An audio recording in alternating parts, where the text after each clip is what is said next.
ইরানের পক্ষ থেকে আসা যুদ্ধ স্থায়ীভাবে বন্ধ করার সর্বশেষ প্রস্তাবে অসন্তোষ প্রকাশ করেছেন যুক্তরাষ্ট্রের প্রেসিডেন্ট ডোনাল্ড ট্রাম্প। একই সঙ্গে তেহরান কখনো কোনো চুক্তিতে পৌঁছতে পারবে কিনা তা নিয়ে গভীর সংশয় প্রকাশ করেছেন তিনি। হোয়াইট হাউসে সাংবাদিকদের ট্রাম্প বলেন, ইরান একটি চুক্তি করতে চায়, কিন্তু তিনি এতে সন্তুষ্ট নন। তবে ইরানের দেয়া প্রস্তাবে ঠিক কোন জায়গাগুলোতে তার আপত্তি রয়েছে সে বিষয়ে নির্দিষ্ট করে কিছু বলেননি ট্রাম্প। তবে তিনি ইঙ্গিত দিয়েছেন যে তেহরানের শাসকরা হয়তো কখনোই আলোচনার মাধ্যমে একটি চূড়ান্ত নিষ্পত্তিতে আসতে সক্ষম হবেন না। এর আগে পাকিস্তানের মধ্যস্থতায় যুক্তরাষ্ট্রের সঙ্গে আলোচনার জন্য একটি নতুন প্রস্তাব পাঠায় ইরান। তবে এই প্রস্তাবে কি রয়েছে তা এখনো স্পষ্ট নয়। তবে ধারণা করা হচ্ছে এই প্রস্তাব আঞ্চলিক উত্তেজনা প্রশমনের চেষ্টা।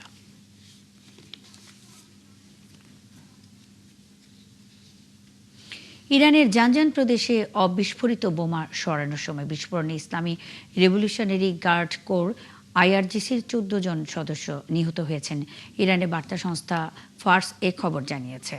প্রতিবেদনে বলা হয়, এই ঘটনায় আরও 2 সদস্য আহত হয়েছেন। ঘটনার পর আহতদের দ্রুত চিকিৎসার জন্য নিকটস্থ হাসপাতালে নেওয়া হয়।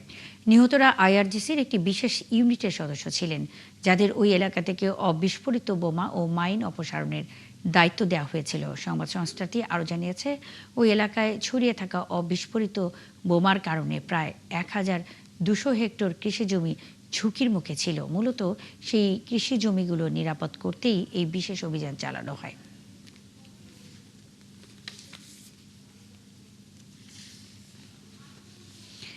ইরান যুদ্ধের পেছনে যুক্তরাষ্ট্রের ব্যয় হওয়া অর্থ দিয়েই জাতিসংঘের পুরো মানবিক সহায়তা কর্মসূচি চালানো সম্ভব ছিল বলে মন্তব্য করেছেন জাতিসংঘের মানবিক সহায়তা সংস্থার প্রধান টম ফ্লেচার। মধ্যপ্রাচ্যে চলমান সংঘাতে এখন পর্যন্ত প্রায় $25 বিলিয়ন ব্যয় করেছে পেন্টাগন, অথচ 2026 সালের জন্য জাতিসংঘের বৈশ্বিক মানবিক সহায়তা তহবিলের চাহিদা ছিল $23 বিলিয়ন। বিস্তারিত নাহিদা রিন্থির রিপোর্টে। ইরানের সঙ্গে চলমান যুদ্ধে যুক্তরাষ্ট্রের বিপুল সামরিক ব্যয়ের বিপরীতে বিশ্বজুড়ে মানবিক সংকট আরও গভীর হচ্ছে বলে সতর্ক করেছে জাতিসংঘ। সংস্থাটির মানবিক সহায়তা প্রধান টম ফ্লেচার জানিয়েছেন, শুধু ইরান যুদ্ধেই পেন্টাগনের যে অর্থ ব্যয় হয়েছে তা দিয়ে 2026 সালে পুরো বৈশ্বিক মানবিক সহায়তা কর্মসূচি পরিচালনা করা সম্ভব ছিল। এছাড়া যুদ্ধের কারণে জ্বালানি ও খাদ্যের দাম বেড়ে সবচেয়ে বেশি বিপাকে পড়েছে সোমালিয়ার মতো দরিদ্র দেশগুলো, যেখানে লাখো মানুষ এখন ক্ষুধা ও অপুষ্টির ঝুঁকিতে রয়েছে। সোমালিয়া থেকে দেওয়া এক বক্তব্যে ফ্লেচার বলেন, এই অর্থ দিয়ে অন্তত 8,70,00,000-এর বেশি মানুষের জীবন রক্ষাকারী সহায়তা নিশ্চিত করা যেত। আমি খুবই ক্ষুব্ধ। এখানকার চরম দুর্দশাগ্রস্ত মানুষদের সাহায্য করার পরিবর্তে সম্পদ সংঘাতের পেছনে ব্যয় হচ্ছে। যুদ্ধের প্রতিটি দিনে শত শত কোটি ডলার খরচ হচ্ছে, যা দিয়ে বিশ্বজুড়ে লক্ষ লক্ষ মানুষের জীবন বাঁচানো যেত এবং এখানে আমার সঙ্গে দেখা হওয়া মানুষদের জীবনও বদলে দেওয়া যেত। বিশ্ব যখন অস্ত্র ও সামরিক খাতে বিপুল অর্থ ব্যয় করছে, তখন মানবিক সহায়তার জন্য প্রয়োজনীয় অর্থের ঘাটতিতে লাখো মানুষ অনাহার ও মৃত্যু ঝুঁকিতে পড়ছে। ফ্লেচারের দাবি, ইরান যুদ্ধ এবং হরমুজ প্রণালী বন্ধ হয়ে যাওয়ার প্রভাবে বিশ্ববাজারে জ্বালানির দাম দ্বিগুণ হয়েছে এবং খাদ্যের দাম বেড়েছে প্রায় 20%। আমি আশঙ্কা করছি তহবিলের ঘাটতিটা অনেক। বিশ্বব্যাপী মানবিক সহায়তা খাতে আমরা মাত্র 1 বছরের বেশি সময়ের মধ্যে তহবিলের 25 থেকে 40% হারিয়েছি, তাই পরিস্থিতি ক্রমেই কঠিন হয়ে পড়ছে। তবে সাম্প্রতিক সংঘাতে সবচেয়ে বেশি ক্ষতিগ্রস্ত হচ্ছে দরিদ্র ও সংকটাপন্ন দেশগুলো। বিশেষ করে সোমালিয়ার পরিস্থিতিকে ভয়াবহ উল্লেখ করে তিনি জানান, দেশটিতে যুদ্ধের প্রভাবের পাশাপাশি খরা ও বন্যা পরিস্থিতিকে আরও জটিল করে তুলেছে। বর্তমানে সোমালিয়ায় জাতিসংঘের মানবিক সহায়তা কর্মসূচির মাত্র 13% অর্থায়ন নিশ্চিত হয়েছে। ফলে অনেক স্বাস্থ্য কেন্দ্র বন্ধ হয়ে গেছে, যার ফলে প্রায় 5 লাখ শিশু তীব্র অপুষ্টির ঝুঁকিতে রয়েছে। টম ফ্লেচার সতর্ক করে বলেন, পর্যাপ্ত অর্থায়ন না পেলে আগামী কয়েক বছরে বিশ্বের শত শত মিলিয়ন মানুষের জীবন হুমকির মুখে পড়বে। নাহিদা রিন্থি, 71। ইরানের সঙ্গে যুদ্ধ পরিস্থিতির মধ্যে মার্কিন প্রতিরক্ষা মন্ত্রী পিট হেগসেথকে কংগ্রেসে প্রেসিডেন্ট ডোনাল্ড ট্রাম্পের মানসিক স্থিতিশীলতা এবং তার সামাজিক যোগাযোগ মাধ্যমের সংলগ্ন পোস্টগুলো নিয়ে কঠোর জিজ্ঞাসাবাদের মুখে পড়তে হয়েছে। ডেমোক্র্যাট আইন প্রণেতা সারা জ্যাকবস প্রতিরক্ষা মন্ত্রী হেগসেথকে জিজ্ঞাসা করেন, কমান্ডার ইন চিফ হওয়ার মতো ট্রাম্প মানসিকভাবে যথেষ্ট স্থিতিশীল কিনা। এ সময় অনেকটা বিরক্ত মুখে প্রতিরক্ষা মন্ত্রী দ্রুত প্রেসিডেন্টের সমর্থনে এগিয়ে আসেন। তিনি জানান, ট্রাম্প একজন অসাধারণ কমান্ডার ইন চিফ, যিনি মার্কিন সেনাদের স্বার্থকে সবার আগে দেখেন। গত বুধবার ও গতকাল বৃহস্পতিবারের শুনানির সময় হাউস ও সিনেট আর্মড সার্ভিসেস কমিটির সদস্যরা ট্রাম্প প্রশাসনের 2027 সালের সামরিক বাজেট প্রস্তাব নিয়ে বিস্তারিত আলোচনা করেন। এই প্রস্তাবে প্রতিরক্ষা ব্যয় বাড়িয়ে ঐতিহাসিকভাবে $1,50,000 নিয়ে যাওয়ার কথা বলা হয়েছে।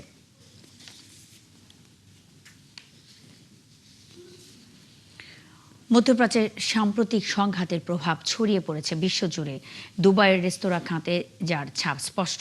সরবরাহ সংকট, বাড়তি খরচ আর কমে যাওয়া ক্রেতা সব মিলিয়ে কঠিন সময় পার করছেন শেফ ও ব্যবসায়ীরা। তবে এই সংকটের মধ্যেও টিকে থাকার লড়াই চালিয়ে যাচ্ছেন তারা। আরও জানাচ্ছেন চৈতি সরবার। দুবাইয়ের জনপ্রিয় মেক্সিকান রেস্তোরাঁ লিলা মলিনোর সহ প্রতিষ্ঠাতা শল্যাশ। মেক্সিকান খাবারের এই রেস্তোরাঁ চালাতে দূর দেশ থেকে জোগাড় করতে হয় বিভিন্ন উপকরণ। তবে পণ্য আমদানির ওপর নির্ভরতা এখন বড় চ্যালেঞ্জ হয়ে দাঁড়িয়েছে। কার্গো খরচ বেড়েছে, জ্বালানির দামও বেড়েছে, আর হরমুজ প্রণালী বন্ধ থাকায় সরবরাহে বড় সমস্যা হচ্ছে। আমাদের খাবারের খরচ বেড়েছে, কিন্তু ব্যবসা কমে গেছে। এই পরিস্থিতিতে অনেক রেস্তোরাঁ মেনু ছোট করছে, স্থানীয় উপকরণের দিকে ঝুঁকছে, এমনকি কর্মী সংখ্যাও কমাতে বাধ্য হচ্ছে। সংশ্লিষ্টরা বলছেন, গত বছরের তুলনায় চাহিদা কমেছে প্রায় 27%, আর সরবরাহ খরচ বেড়েছে গড়ে 13%। ফিউশন রেস্তোরাঁ জুনসের শেফ কেলভিন চিউং জানান, বিদেশি সামুদ্রিক খাবার আমদানি করা এখন প্রায় অসম্ভব হয়ে পড়েছে। আগে আমরা আয়ারল্যান্ড, নরওয়ে বা জাপান থেকে মাছ আনতাম। এখন বিকল্প হলো এয়ার ফ্রেইট, যা খরচ 30 থেকে 35% পর্যন্ত বাড়িয়ে দেয়। আবাসিক এলাকার রেস্তোরাঁগুলো তুলনামূলকভাবে স্থিতিশীল থাকলেও এই সংকট সবচেয়ে বেশি প্রভাব ফেলেছে পর্যটক নির্ভর রেস্তোরাঁগুলোতে। ব্যবসায়ীরা বলছেন, বাজারে আগে থেকেই প্রতিযোগিতা বেশি ছিল, এই সংকট সেটিকে আরো স্পষ্ট করেছে। তবু আশাবাদী রেস্তোরাঁ মালিকরা তাদের বিশ্বাস, পরিস্থিতি ধীরে ধীরে স্বাভাবিক হবে এবং বছরের শেষ দিকে নতুন করে ঘুরে দাঁড়াবে দুবাইয়ের খাদ্য শিল্প। চৈতি সরওয়ার, 71। ইউরোপে বর্তমানে প্রায় 80,000 মার্কিন সেনা মোতায়েন রয়েছে বলে জানিয়েছে ইউরোপীয় কমান্ড বা ইউকোম। তবে আন্তর্জাতিক পরিস্থিতির পরিবর্তনের কারণে এসব সেনার সংখ্যা ও অবস্থান নিয়মিত পর্যালোচনা করা হচ্ছে।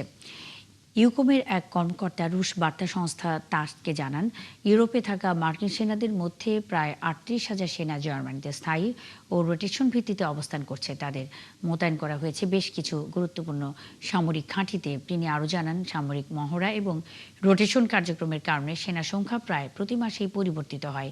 এছাড়া পরিস্থিতির উপর ভিত্তি করে যুক্তরাষ্ট্র তাদের সামরিক উপস্থিতি নিয়মিত সমন্বয় করছে। এদিকে মার্কিন প্রেসিডেন্ট ডোনাল্ড ট্রাম্প ইঙ্গিত দিয়েছেন, জার্মানিতে মার্কিন সেনা উপস্থিতি কমানোর বিষয়টি তার প্রশাসন বিবেচনা করছে। একই সঙ্গে ইতালি ও স্পেনেও সেনার সংখ্যা কমানো হতে পারে বলেও জানান তিনি। পশ্চিমবঙ্গের বিধানসভা নির্বাচনের ভোট গ্রহণ শেষে একাধিক বুথ ফেরত সমীক্ষায় এগিয়ে ভারতীয় জনতা পার্টি বিজেপি।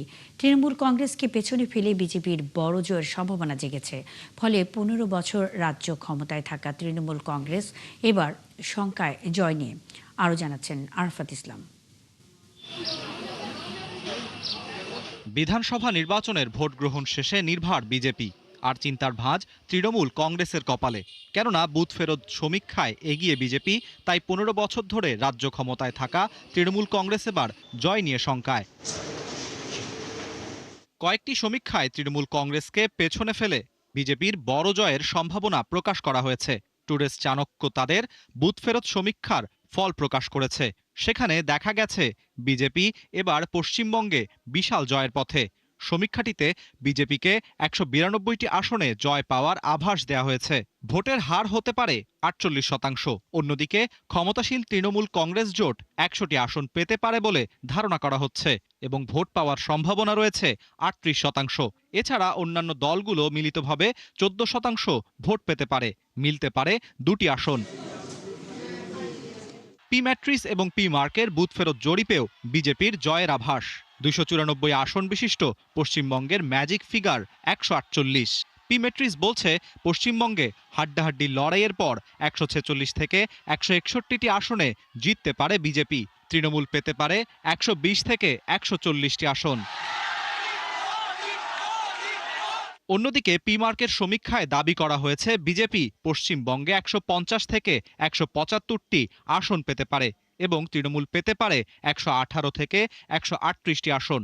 উভয় সমীক্ষাতেই দ্বিমুখী লড়াইয়ের আভাস মেলে, তাই তো বাম ও কংগ্রেস অনেকটাই হিসেবের বাইরে। সবগুলো সমীক্ষা যখন বিজেপির জয়ের ইঙ্গিত দিচ্ছে, ঠিক তখন পিপলস পালসের বুথ ফেরত জরিপের মতে তৃণমূল কংগ্রেস পশ্চিমবঙ্গে কিছু আসন হারালেও পুনরায় ক্ষমতায় আসতে পারে দলটি।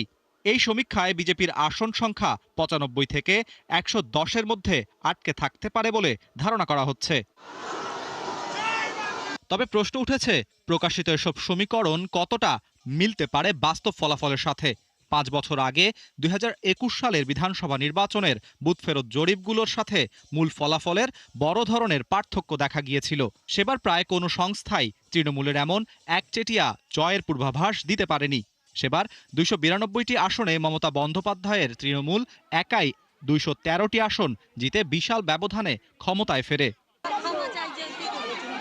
2021-এর নির্বাচনে 200 আসন পাওয়ার আশা করলেও বিজেপি শেষ পর্যন্ত পেয়েছিল 77টি আসন। আরাফাত ইসলাম, 71।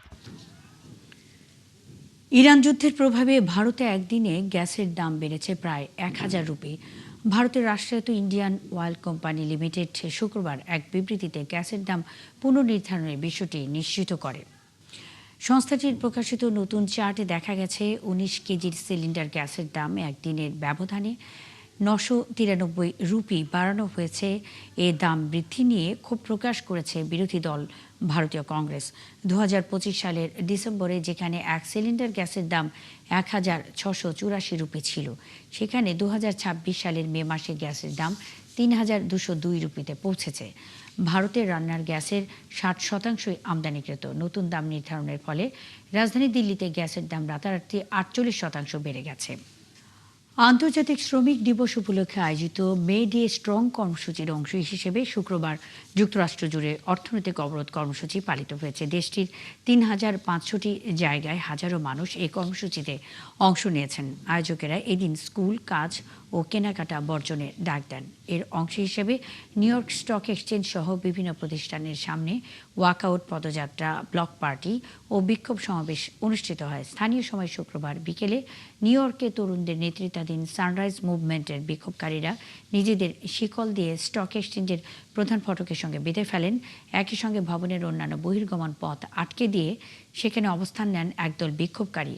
এ সময় পুলিশ গিয়ে সেখান থেকে তাদের সরিয়ে দেয়। শুধু নিউ ইয়র্কেই নয়, Washington DC, Chicago, Los Angeles সহ বড় শহরগুলোতেও এই আন্দোলন ছড়িয়ে পড়ে। বিক্ষোভকারীরা ধনকুবেরদের চেয়ে শ্রমিকদের অধিকারকে অগ্রাধিকার দেওয়া, যুদ্ধ বন্ধ এবং অভিবাসন দপ্তরের সঙ্গে চুক্তি বাতিলের দাবি জানান। এই ছিল এখনকার আয়োজনে। বিশ্বের আরও নতুন কিছু খবর ও বিশ্লেষণ নিয়ে দুপুর 1টায় আবারও হাজির হবে বিশ্বযোগ। সরাসরি সংবাদ ও অনুষ্ঠান দেখতে চোখ রাখুন 71-এর ফেসবুক পেজ এবং সাবস্ক্রাইব করুন 71-এর ইউটিউব চ্যানেল। থাকুন 71-এর সাথে।